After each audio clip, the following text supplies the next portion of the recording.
आज हम movie explain कर रहे हैं कैप्टन मार्वल। ये कहानी शुरू होती है कई साल पहले। इस कहानी के शुरू में एक प्लेनेट दिखाया जाता है और इस प्लेनेट पर रहने वाले लोगों को क्री कहा जाता है, जहाँ पर वेयर्स नाम की लड़की को दिखाया जाता है जो कि पूरी तरह जख्मी होती है। तभी उसको बूढ़ी औरत नजर आती है। इससे पहले उसको कुछ समझ आता, वो बहुत ज्यादा धुआं देखती है और तभी धुएं से एक आदमी निकलता है और वो उसकी तरफ गन करता है। वेयर्स का उसको चेहरा नजर नहीं आता और अगले टाइम में वेयर्स की आंख खुल जाती है। दरअसल वो एक ख्वाब देख रही थी। वेयर्स को ये ख्वाब बार बार नजर आता है क्योंकि वो इस दुनिया की नहीं है, इसलिए इसको नींद भी बहुत कम आती है और साथ ही वो जिंदगी की पिछली यादों को भी भूल चुकी है। अब वेयर्स यहाँ पर एक आदमी के पास जाती है जो कि इस प्लेनेट का कमांडर है। वो वेयर्स को लड़ना भी सिखाता है और इसके बाद वो वेयर्स को सुपर इंटेलिजेंस से मिलवाने जाता है जो कि इस पूरे प्लेनेट को देखती है। वो प्लेनेट का लीडर वेयर्स को बताता है कि इस प्लेनेट की सुपर इंटेलिजेंस का कोई चेहरा नहीं।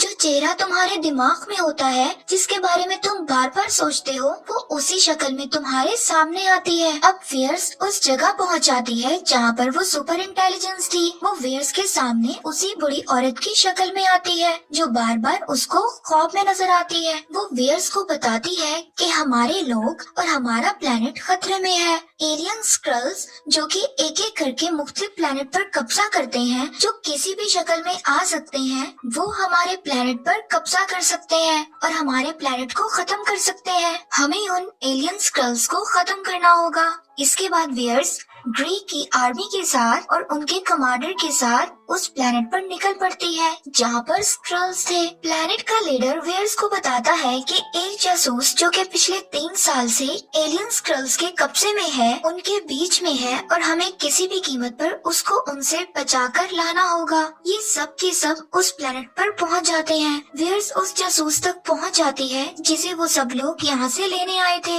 वेयर्स उससे एक कोड पूछती है और वो उसको बता देता है। तभी वेयर्स को बताया जाता है कि स्क्रल्स ने उनकी आर्मी पर हमला कर दिया है और जैसे ही वो जासूस समझ रही थी और जिसे वो जासूस समझ रही थी, वो दरअसल स्क्रल्स का लीडर था जिसने अपना रूप बदला हुआ था।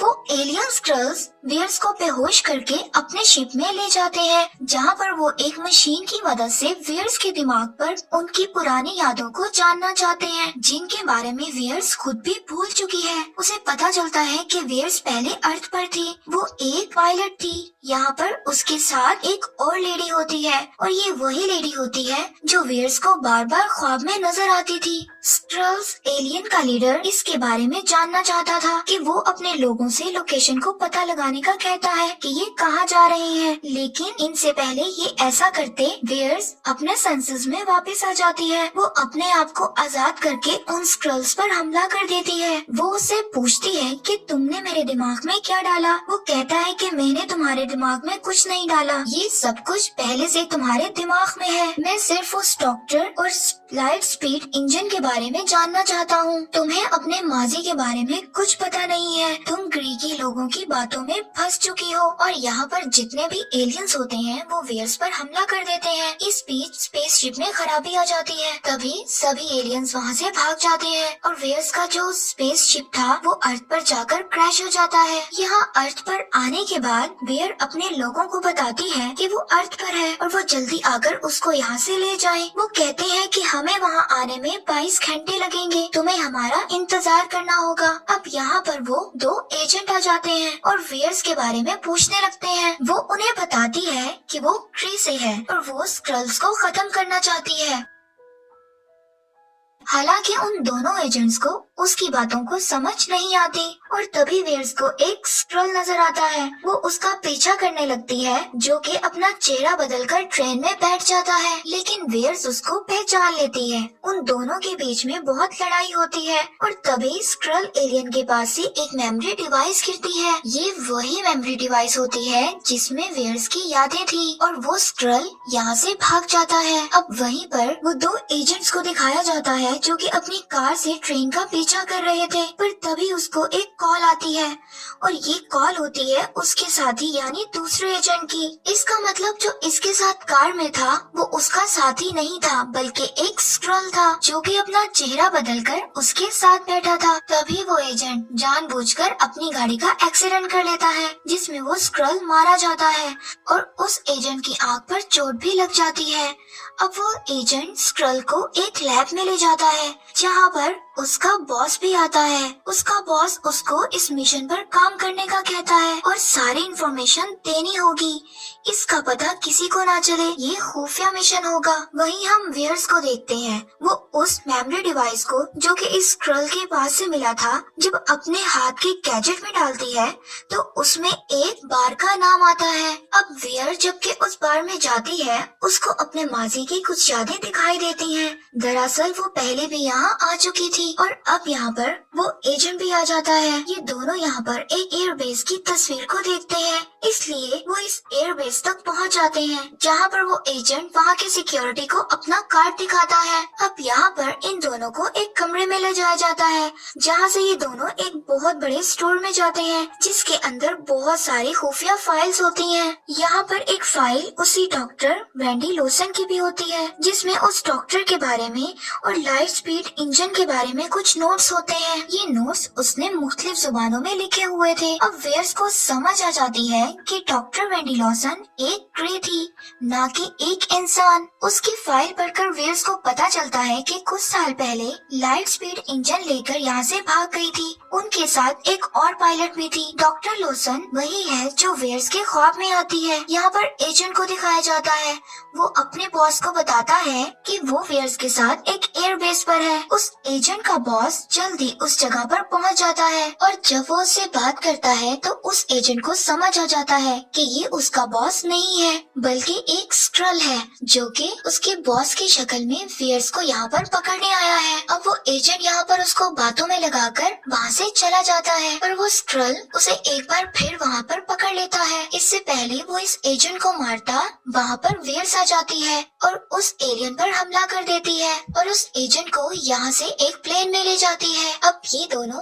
उस दूसरी पायलट के घर पर पहुँचते हैं जिसके बारे में इन दोनों ने डॉक्टर लॉसन की फाइल में पढ़ा था कि एक और पायलट डॉक्टर लॉसन के साथ थी। ये वही लड़की थी जिसने आखिरी बार डॉक्टर लॉसन को देखा था। अब वेयर्स को यहाँ पर पता चलता है कि ये लड़की उसकी बेस्ट फ्रेंड है। अब वो लड़की उसको बताती है कि डॉक्टर लॉसन का आज से 6 साल पहले जिस फाइटर प्लेन से क्रैश हुआ था उस प्लेन को कोई और नहीं बल्कि तुम उड़ा रही थी और हम सब ने मान लिया था कि उसमें तुम भी मारी जा चुकी हो पर तुम अब भी जिंदा हो। लेकिन वेयर्स को इसके बारे में कुछ भी पता नहीं और उसको इसके बारे में कुछ भी याद नहीं आ रहा होता और न ही उसे इस लड़की के बारे में पता होता है जो कि उसे अपनी बेस्ट फ्रेंड बता रही थी। अब यहाँ पर हम देखते हैं कि स्क्रल्स का लीडर आ जाता है और अब वो उसको कहता है कि मैं तुमसे यहाँ पर लड़ना नहीं चाहता, मैंने पिछली बार तुम्हें कैद किया था, मैं तुम्हारे बारे में कुछ भी नहीं जानता था पर मैं तुमसे अब बात करना चाहता हूँ और मैं तुम्हें उस शाम की रिकॉर्डिंग सुनवाना चाहता हूँ जिस शाम तुम डॉक्टर लॉसन के साथ उस फाइटर प्लेन में थी। इसके बाद वो स्क्रल उसको रिकॉर्डिंग सुनवाता है जिसमें डॉक्टर लॉसन वेयर्स को एक लोकेशन बताती है और कहती है कि हमें इस लोकेशन पर जाना है, यहाँ पर मेरी लैब है। और अब सब कुछ वेयर्स को याद आ जाता है और अब उसे याद आता है कि उस रात वो डॉक्टर लॉसन के साथ लाइट स्पीड इंजन लेकर उनके लैब जा रही थी और यहाँ पर तभी उन पर कोई हमला कर देता है जिससे उनका फाइटर प्लेन क्रैश हो जाता है जिसमें डॉक्टर लॉसन बुरी तरह जख्मी हो जाती है और वो वेयर्स को बताती है कि ये सब हम इसलिए कर रहे हैं ताकि जंग को हमेशा के लिए खत्म कर सके। मैं अर्थ से नहीं हूँ बल्कि एक प्लेनेट से हूँ, मेरा असली नाम मार्वल है। अब तुम्हें सब कुछ खत्म करना होगा। ये जो लाइट स्पीड इंजन हमारे साथ है ये एक पावर सोर्स है, ये किसी के भी हाथ नहीं लगना चाहिए। इससे पहले वो इसे डिस्ट्रॉय करती उन्हें कोई वहाँ पर गोली मार देता है। जिससे वो डॉक्टर मार्वल मर जाती है। अब ये वही सीन था जो वियर्स को बार बार ख्वाब में नजर आता है, जिसमें एक आदमी उसकी तरफ गन करता है, मगर वो कभी भी उस आदमी की शक्ल को नहीं देख पाती, पर अब उसे उसकी शक्ल नजर आने लग जाती है। और ये तो वही ग्रे प्लैनेट का लीडर था जिसे वियर्स अपना दोस्त समझ रही थी। वो वियर्स से एनर्जी सोर्स के बारे में पूछता है, पर वियर्स जानती थी कि ये एनर्जी सोर्स किसी के भी हाथ नहीं लगना चाहिए। यहाँ पर वियर्स उस एनर्जी सोर्स पर फायर करती है, जिससे उस एनर्जी सोर्स से बहुत बड़ा धमाका होता है और उसकी सारी पावर्स वियर्स के अंदर चली जाती है। अब उस प्लैनेट का लीडर वियर को इसलिए नहीं मारता क्योंकि उसको इसी एनर्जी की जरूरत है। कहानी दोबारा प्रेजेंट में आती है। अब यहाँ पर स्क्रल्स का लीडर वियर्स को बताता है कि वो एक गलत प्लैनेट का साथ दे रही है, जो कि गलत है, इसीलिए वो लाइट स्पीड इंजन को हमेशा के लिए खत्म करना चाहती थी। ग्री के लोगों ने हमारे प्लैनेट को खत्म कर दिया है। जब हम लोगों ने उसके सामने हार नहीं मानी तो उन लोगों ने हमारे प्लैनेट को बिल्कुल तबाह कर दिया, इसीलिए हम एक प्लैनेट से दूसरे प्लैनेट पर पनाह लेते हैं। वो उसको बताता है डॉक्टर लॉसन यानी मार्वल ने जिस एनर्जी सोर्स को ढूंढा था वो किसी भी प्लैनेट को एक बिजली की रफ्तार से ज्यादा तेज चला सकता था, जहाँ पर ग्रे की आर्मी कभी भी ना पहुँच पाती। वो चाहती थी कि तुम एनर्जी सोर्स को ढूंढने में हमारी मदद करो, लेकिन वेयर्स उसको कहती है कि मैंने तो उसको खत्म कर दिया था। तो स्क्रल का लीडर वेयर्स को बताता है कि तुमने सिर्फ इंजन को खत्म किया था, लेकिन एनर्जी सोर्स अभी भी उनके लैब में है। जिस लैब की लोकेशन डॉक्टर मार्वल ने तुम्हें बताई थी, वो उसको बताती है कि वो लैब अर्थ पर नहीं बल्कि प्लैनेट पर है, जो कि वक्त के मुताबिक बार बार अपनी जगह तब्दील कर लेता है। अब जो इनके पास प्लेन होता है, वो स्क्रल का लीडर उस प्लेन में कुछ तब्दीलियां कर उसे प्लैनेट पर ले जाने के काबिल बना देता है। अब ये सब के सब अर्थ से प्लैनेट की तरफ चले जाते हैं और बहुत जल्द ये सब लोग लैब तक पहुंच जाते हैं। अब जब सब लोग ये लैब में जाते हैं तो वहाँ पर ये एनर्जी सोर्स को देखते हैं, जो कि वहाँ पर मौजूद था। अब सवाल ये उठता है कि डॉक्टर लॉसन के पास ये एनर्जी सोर्स कैसे आया, जबकि हमने अमेरिका द फर्स्ट एवेंजर में देखा था। और अब हम यहाँ पर उन 3 लोगों को देखते हैं जिन्होंने शील्ड को बनाया था। और जब शील्ड और नासा ने मिलकर एक नया प्रोग्राम बनाया था जिस प्रोजेक्ट का नाम था पेगासस, उस प्रोग्राम में वो एनर्जीज को यूज करके मुख्तलिफ स्पीड इंजन को बनाना चाहते थे। और जहाँ पर डॉक्टर लॉसन भी उनके साथ एक साइंटिस्ट थी, वो वहाँ पर एक साइंटिस्ट के तौर पर काम कर रही थी। वहीं पर वहाँ से उनको ये एनर्जी सोर्स मिला था। और अब हमें यहाँ पर दिखाया जाता है उस स्क्रल को, जो कि डॉक्टर लॉसन की लैब में एक अजीब सी आवाज निकालता है। और कुछ ही देर बाद उसकी फैमिली, जो कि पिछले 6 सालों से यहाँ पर रह रही थी, वो सब लोग उसके सामने आ जाते हैं। अब उस स्क्रल की वाइफ उसको बताती है कि मार्वल ने हम लोगों को किसी भी तरह का सिग्नल देने के लिए तुम तक पहुंचने के लिए मना किया था, और अगर हम ऐसा करते तो उस प्लैनेट के ग्री के लोग हम तक पहुंच जाते। और अब यहाँ पर उस ग्री प्लैनेट का लीडर और उसकी आर्मी भी यहाँ पर पहुंच जाती है और यहाँ पर वो वियर्स को कैप्चर कर लेते हैं। वो उसको कैप्चर करने के बाद उसकी सेंसस को अपने सुप्रीम इंटेलिजेंस के पास भेज देते हैं। अब यहाँ पर वियर्स को वो सुपर इंटेलिजेंस डॉक्टर मार्वल की शक्ल में नजर आती है। अब वियर्स की गर्दन पर एक ऐसी डिवाइस को लगाया जाता है जिससे ग्रे प्लैनेट के लोग उसकी पावर को कंट्रोल कर लेते हैं। अब वियर्स को ये बात पता चल जाती है और अब वो उस डिवाइस को अपनी गर्दन से निकाल कर फेंक देती है। और जैसे ही वो उस डिवाइस को अपनी गर्दन से निकाल कर फेंकती है, उसकी सारी पावर्स अनलॉक हो जाती हैं और वियर्स यहाँ पर बन जाती है कैप्टन मार्वल। कैप्टन मार्वल बनने के बाद वो एक ही बार में उस ग्रे प्लैनेट के लोगों को अपने आप से दूर कर देती है और तभी वो वहाँ से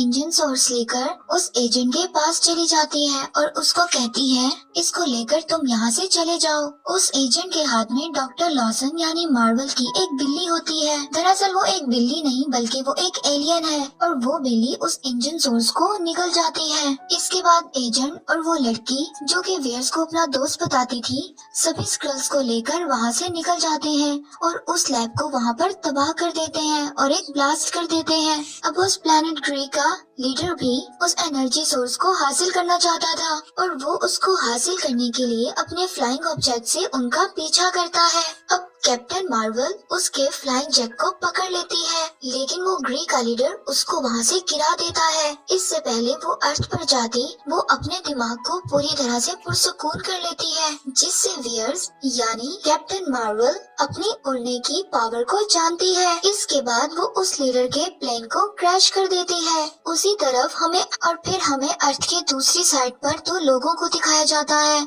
जो कि ग्रे प्लैनेट से हैं। जब वो अपने लोगों को हारता हुआ देखते हैं तो वो अर्थ की तरफ बहुत बड़े बड़े मिसाइल्स फेंकता है, लेकिन इन मिसाइल्स को कैप्टन मार्वल्स एक ही झटके में खत्म कर देती है। और अब वो लोग जब उनकी पावर को देखते हैं तो कहते हैं कि अब हमें वापस चले जाना चाहिए, लेकिन हम वापस बदला लेने जरूर आएंगे। इसके बाद कैप्टन मार्वल दोबारा अर्थ पर आती है जहाँ पर वही ग्रे प्लैनेट का लीडर होता है। वो उसको उसके फ्लाइंग ऑब्जेक्ट पर बिठाती है कि वहाँ के सुप्रीम इंटेलिजेंस से कहना कि बहुत ही जल्दी मैं तुम्हारे प्लैनेट पर आ रही हूँ ताकि सब कुछ मैं वहाँ पर खत्म कर दूँ। अब वहीं पर उस एजेंट को दिखाया जाता है जिसके हाथ में बिल्ली होती है, जिसने उस सोर्स पावर को निकल लिया था। वो उसकी आंख पर अपना पंजा मारती है जिससे उसकी आंख जख्मी हो जाती है। इसके बाद दिखाया जाता है कि कैप्टन मार्वल उस एजेंट को उसका पेजर वापस करती है और उसको बताती है कि मैंने इसको अपग्रेड कर दिया है, अब मैं किसी भी प्लेनेट पर रहूं तुम मुझे मैसेज भेज सकते हो,